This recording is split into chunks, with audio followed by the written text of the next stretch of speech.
में जाना होगा तो सबूत लेकर के जाएंगे ना कि देखिए जी मेरे साथ ऐसे संबंध रहे, इस तरीके से मेरे साथ चंद्रशेखर संबंध में रहा। सोशल मीडिया का क्यों इस्तेमाल कर रही हैं? वो सोशल मीडिया का क्यों इस्तेमाल कर रही हैं? अगर दूसरी महिलाओं के साथ यौन शोषण हुआ है तो वो भी निकल कर सामने आए। ब्रजभूषण में तो कितनी सारी महिला पहले बताइए कि उसके साथ संबंध में वो क्यों रहा। मुझे ये बताइए कि आखिरकार रोहिणी क्या सबूत है? अभी रोहिणी ने पेश किया, रोहिणी ने कोई सबूत नहीं। देखिए कमीशन ह्यूमन के पास पहुंची है, वो महिला आयोग के पास पहुंची है।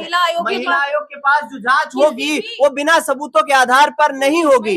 महिला आयोग तमाम सबूत इकट्ठा करेगी। जिस तरीके से जो महिलाओं को लेकर के भारत नहीं आया, अभी कुछ नहीं आया महिला आयोग की ओर से। और दूसरी बात ये कि अगर सबूत इकट्ठे होंगे, किसी भी सबूत को आप सार्वजनिक नहीं कर सकते हैं। ये इन दिनों उत्तर प्रदेश की राजनीति में एक बड़ा विवाद गरमाया हुआ है। ये विवाद भीम आर्मी चीफ चंद्रशेखर आजाद को लेकर है। चंद्रशेखर आजाद पर गंभीर आरोप लगाए जाते हैं, आरोप शोषण के होते हैं। आरोप डॉक्टर रोहिणी घावरी लगाती हैं, जो पीएचडी स्कॉलर हैं, जो स्विट्जरलैंड में एक एनजीओ चलाती हैं, जॉब करती हैं, लेकिन चंद्रशेखर आजाद पर गंभीर आरोप लगा रही हैं। उनका कहना है कि चंद्रशेखर आजाद पहले से शादीशुदा हैं। इस बात की जानकारी उन्हें बिल्कुल भी नहीं थी।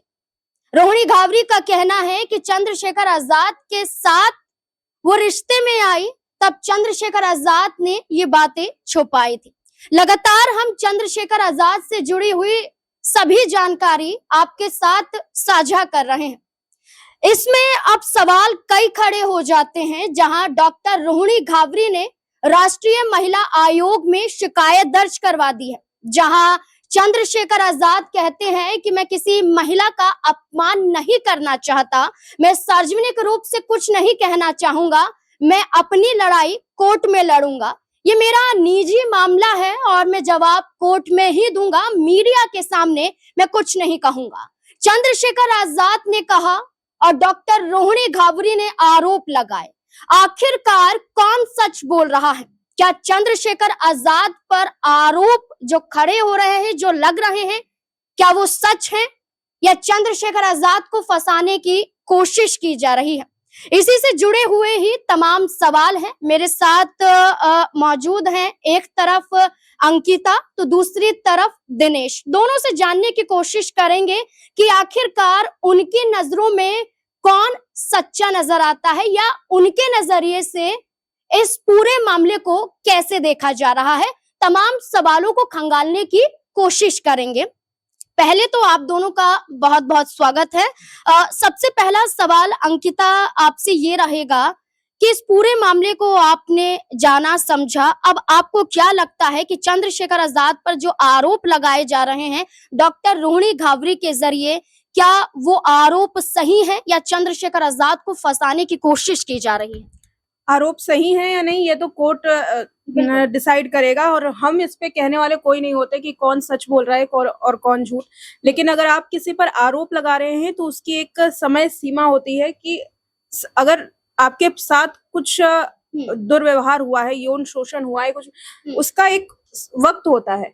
आप इतने साल बाद अचानक से आती हैं और एक बड़े चेहरे पर आरोप लगा देती हैं कि मेरे साथ यौन शोषण किया गया है, मैं इंसाफ के लिए लड़ूंगी, मेरा जो जन्म है इतिहास लिखने के लिए हुआ है। तो आप एक बच्ची नहीं है, पीएचडी स्कॉलर है। आजकल की लड़कियां अगर किसी के साथ संबंध में आती हैं तो ये देखती हैं कि वो इंसान कैसा है, वो शख्स कैसा है। आप तो इतनी पढ़ी लिखी, इतनी समझदार शख्स है, आपको नहीं पता चंद्रशेखर आजाद कौन है? चंद्रशेखर आजाद के बारे में इंटरनेट पर सर्च करेंगे तो उनकी पूरी जीवनी आ जाएगी, उनकी शादी कब हुई, उनके बच्चे कब हुए, उनकी संपत्ति क्या है। आपको नहीं पता चंद्रशेखर आजाद की शादी हुई थी या नहीं हुई थी। और आज जब आप बोलती हैं कि मैं इंसाफ के लिए खड़ी हूँ, मैं सम्मान के लिए खड़ी हूँ, मैं आवाज अपनी उठाती रहूंगी, पीछे नहीं हटूंगी, तब कहाँ थी आप? चलिए, यहाँ पर आपने रोहिणी घावरी पर ही सवाल खड़े कर दिए।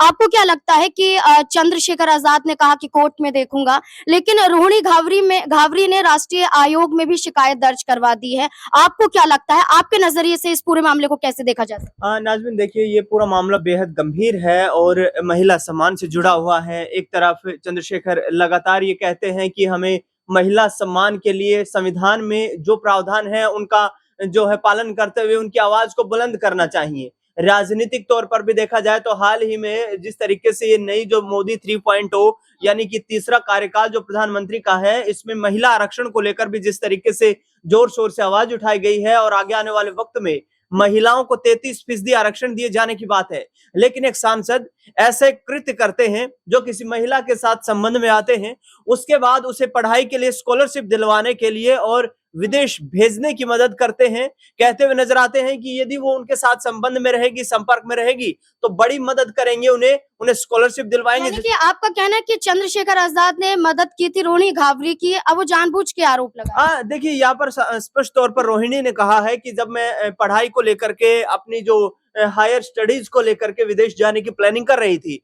उस दौरान चंद्रशेखर जो है ये स्ट्रगल कर रहे थे पॉलिटिक्स में और इस दौरान ये दोनों संपर्क में आए, इस दौरान दोनों के संपर्क स्थापित हुए और उसके बाद कहीं ना कहीं अपने राजनीतिक रसूख का इस्तेमाल करते हुए चंद्रशेखर ने वो मदद की जिसके माध्यम से स्विट्जरलैंड चली गई। कुछ दोनों की निजी तस्वीरें भी वायरल हो रही हैं जिसमें एक दूसरे के साथ काफी कंफर्टेबल नजर आ रहे हैं।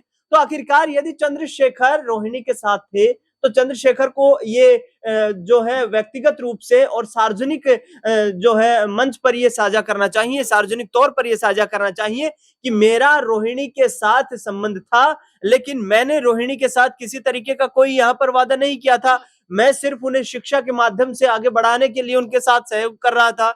मैं उन्हें सिर्फ जो है जिस तरीके से वो अपनी ताकत बढ़ाने की बात कर रही थी, जो अपनी हायर स्टडीज को कंप्लीट करने की बात कर रही थी, उसी आधार पर आगे बढ़ रहा था। और नाज़मीन यहाँ पर देखा जाए तो रोहिणी पर लगातार सवाल ये खड़े हो रहे हैं कि इतना टाइम क्यों लिया। रोहिणी का कहना है कि मैंने तमाम सबूत इकट्ठा किए हैं। एक व्यक्ति जब आपके साथ संपर्क में रहता है, दिनेश का कहना है कि सबूत है। आपका एक बात बताइए, अगर आपके साथ यौन शोषण होगा तो आप डिटेक्टिव बनेंगे या पहले FIR करवाएंगे? देखिए दोनों एक दूसरे के साथ उस वक्त अच्छे संबंधों में थे। रोहिणी को ये कहीं ना कहीं आश्वासन था कि चंद्रशेखर उसके साथ शादी करने वाला है, चंद्रशेखर उसके साथ जो है आगे आने वाले वक्त में वैवाहिक बात जब पता चल गया ना, तो शादी ये पता चल गई ना कि उनकी शादी हो गई है, उसके बाद शादी होने के बाद तो दोनों जो जिस तरीके से शादी होने के बाद उसके बाद वो क्यों शांत रही? वो डिटेक्टिव बन रही थी कि मैं सबूत इकट्ठे करूंगी। आप जाती ना, कोर्ट में जाती, महिला आयोग में जाती, इतने साल बाद उन्होंने चुनाव लड़े, सांसद बना और फिर अब आ रही हैं आप निकल कर। देखिए ब्रिजभूषण ने भी तो रोहिणी का समर्थन कर दिया है। ब्रिजभूषण भी तो कह रहे हैं कि दलितों की आवाज, उन्हें राजनीतिक रोटियां सेकनी है, जेल के अंदर तो वो खुद गए नहीं। वो उनका मामला है, वो अपने मामले पे पहले ध्यान दे कि वो क्या कर रहे थे। उन पर भी कोई दूध के धुले तो है नहीं, इतना बड़ा आंदोलन हुआ उनके खिलाफ और अब खुद आकर के खड़े हो गए हैं कि दलित महिला का आवाज उठानी चाहिए। तो आपने उन पहलवानों की आवाज क्यों नहीं उठाई? उन महिलाओं की आवाज आपने क्यों नहीं उठाई? देखिए यहाँ पर मैं सीधे तौर पर ब्रिजभूषण का जो मामला है, ब्रिजभूषण शरण सिंह ने सीधे तौर पर ये कहा है कि दलित बेटियों का, और एक अकेली रोहिणी नहीं है नाज़मीन, इस मामले में रोहिणी ने आरोप लगाया है कि करीब 1 दर्जन से ज्यादा ऐसी लड़कियां हैं जिनका इस्तेमाल कहीं ना कहीं चंद्रशेखर और उनके परिवार के द्वारा किया गया। चंद्रशेखर ने सब चीजें छुपाई हैं। बिल्कुल, जिस तरीके से, और ब्रिजभूषण का यहाँ तक मामला है उसमें उनके खिलाफ भी पॉक्सो एक्ट के तहत मामला दर्ज हुआ था और उस दौरान चंद्रशेखर जो है जंतर मंतर पर बैठकर ब्रिजभूषण शरण सिंह के खिलाफ जो है धरना दे रहे थे। उस दौरान महिलाओं की आवाज उठा रहे थे, बेटियों की लड़ाई लड़ने की बात कर रहे थे। आखिरकार जब उनके ऊपर यह मामला है तो फिर शांत क्यों बैठे हुए? सामने आना चाहिए, जांच में सहयोग करना चाहिए। बेशक आज वो सांसद हैं, उनके पास ताकत है, लेकिन ताकत के जरिए आप कानून को हाथ में नहीं ले सकते हैं। जो रूल्स रेगुलेशन, जो संविधान में, जो कानून में जो प्रोसीजर है उसका आपको फॉलो करना पड़ेगा। रुकिए एक सेकंड, तो उनकी जांच में सहयोग नहीं करते हैं। जब एक संवैधानिक पद के ऊपर मांगने वाले आप कौन हो रहे हैं? इस्तीफा मांगने वाले आप एक बात बताइए कि उन्होंने, सुनिए, जब वो मेरी बात जब डिटेक्टिव वो बनी है, डिटेक्टिव बनी तो लिस्ट जारी करें। वो महिला कहाँ है? कोर्ट में जाना होगा तो सबूत लेकर के जाएंगी ना कि देखिए जी मेरे साथ ऐसे संबंध रहे, इस तरीके से मेरे साथ चंद्रशेखर संबंध में रहा। सोशल मीडिया का क्यों इस्तेमाल कर रही हैं? वो सोशल मीडिया का क्यों इस्तेमाल कर रही हैं? अगर दूसरी महिलाओं के साथ यौन शोषण हुआ है तो वो भी निकल कर सामने आए। बृजभूषण में तो कितनी सारी महिला पहलवान आई थी। अब बृजभूषण का अगर उसमें जोड़ रहे हैं तो वो महिला जो यौन शोषण हुआ है वो सामने आए। डिटेक्टिव अगर ये बन रही है तो लिस्ट दिखाएं। और ये कह रही हैं कि चंद्रशेखर सामने बोले, मीडिया ट्रायल करवाने की कोशिश ये खुद कर रही हैं, सोशल मीडिया पर खुद डाल रही हैं कि एक के बाद एक मेरे साथ ये हुआ वो हुआ। आप जाकर के कोर्ट में दिखाइए। देखिए, एक सवाल तो ये भी उठता है कि चलिए रोहिणी घावरी सबूत पेश कर रही हैं, उनके नजर में वो सबूत हैं कि स्क्रीनशॉट दिखा रही हैं चैट के, चंद्रशेखर आजाद के साथ तस्वीरें दिखा रही हैं, लेकिन यहाँ अगर बात करें तो चंद्रशेखर आजाद कोई सबूत ही नहीं दिखा रहे, जबकि इस पूरे मामले को लेकर कहीं ना कहीं सिर्फ ये कहते कि कोर्ट में जवाब देंगे। उनके पास कुछ है नहीं ना नाज़मीन दिखाने के लिए, उनके पास कुछ है नहीं, क्योंकि वो उस पूरे मामले में कॉन्स्पिरेसी में फंसे हुए हैं और उस मामले में इस तरीके से फंसे हुए हैं कि आज चंद्रशेखर के पास अपने आप को बेगुनाह साबित करने का कोई जरिया उन्हें नजर नहीं आता है। सांसद बन गए इसलिए फंसाया जा रहा है? नहीं, सांसद बन गए ये मामला पहले का है और तमाम सबूत जो है रोहिणी, तो चुनाव भी है। बिल्कुल चुनाव है और रोहिणी का ये कहना है कि भाई जिस तरीके से पिछले वक्त में मैं लगातार ये कह रही हूं कि आपको माफी मांगनी चाहिए इस पूरे मामले पर, इस पूरे मामले पर आपका क्या दृष्टिकोण है उसको आपको स्पष्ट करना चाहिए, लेकिन आप जो है साइडलाइन करके निकलने का प्रयास कर रहे हैं। तो ऐसे किसी के साथ खिलवाड़, अगर रोहिणी ऐसे किसी के साथ खिलवाड़ करके आप सांसद बन गए, आप बचकर नहीं निकल सकते हैं और सांसद बन गए, आपके पास एक जो विशेष वर्ग के लोगों का वोट बैंक मौजूद है उसका इस्तेमाल करके आप किसी की आवाज को दबाना चाहेंगे तो ये लोकतांत्रिक प्रक्रिया में सही नहीं है कहीं से भी। माफी से हो जाएगा? रोहिणी घावरी कह रही है कि मेरे को माफी चाहिए, माफी से हो जाएगा। अगर सच में यौन शोषण हुआ है तो आप सजा की मांग कीजिए ना, आप माफी की मांग क्यों कर रही हैं? वो तो कोर्ट की प्रोसीजर के तहत होगी ना, सजा जो होगी वो उसके तहत होगी। कोर्ट में जाएं, कोर्ट में जाएं। यदि चंद्रशेखर रोहिणी के साथ शादी नहीं करना चाहता था, मुझे ये बताइए कि उसके साथ संबंध में वो क्यों रहा? मुझे ये बताइए कि आखिरकार रोहिणी, आपके पास नहीं, क्या सबूत है? रोहिणी ने पेश किया रोहिणी ने कोई सबूत नहीं। देखिए, कमीशन ह्यूमन के पास पहुंची है, वो महिला आयोग के पास पहुंची है। महिला आयोग के पास जो जांच होगी वो बिना सबूतों के आधार पर नहीं होगी। महिला आयोग तमाम सबूत इकट्ठा करेगी। जिस तरीके से जो महिलाओं को लेकर के भारत में नहीं आया, अभी कुछ नहीं आया महिला आयोग की ओर से। और दूसरी बात ये कि अगर सबूत इकट्ठे होंगे, किसी भी सबूत को आप सार्वजनिक नहीं कर सकते हैं, ये कोर्ट भी कहता है, अंकिता, ये यहाँ भी ये कहा जाएगा कि चंद्रशेखर आजाद बार बार कोर्ट में जाने की बात कर रहे हैं और डॉक्टर रोहिणी घावरी की बात करें वो भी कोर्ट में जाने की बात कर रही है, लंबे समय से सवाल दाग रही है चंद्रशेखर आजाद पर। आखिरकार चंद्रशेखर आजाद क्यों खुलकर नहीं बोल देते अगर उनकी गलती नहीं है? क्यों बोले खुल के? कोर्ट का मामला है ना, कानून आपको कहता है कि आप अगर आप वकील के साथ भी बैठेंगे वो कहेगा कि आप बेफिजूल की बात मत कीजिए। उन्होंने एक अच्छा कह सकते हैं सूझबूझ का काम किया है कि कोर्ट में हम जवाब देंगे। कौन होते हैं आप? सवाल ये आप कहने वाले के सबूत दिखाइए।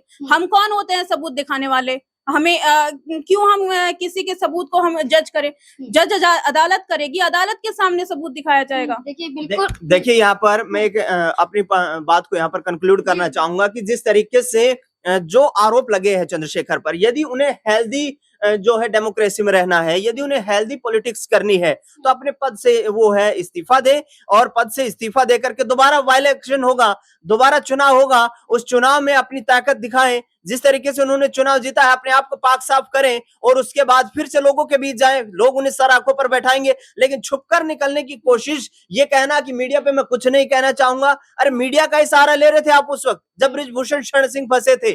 मीडिया का ही सहारा ले रहे थे आप उस वक्त जब आप दलित बेटियों की आवाज को उत्तर प्रदेश में उठा रहे थे, जब आप पे लाठियां पड़ रही थी तो आपको मीडिया की कवरेज चाहिए थी। लेकिन आज जब आपके ऊपर एलिगेशंस लगे हैं तो फिर आप मीडिया में कोई चर्चा नहीं करना चाहते हैं।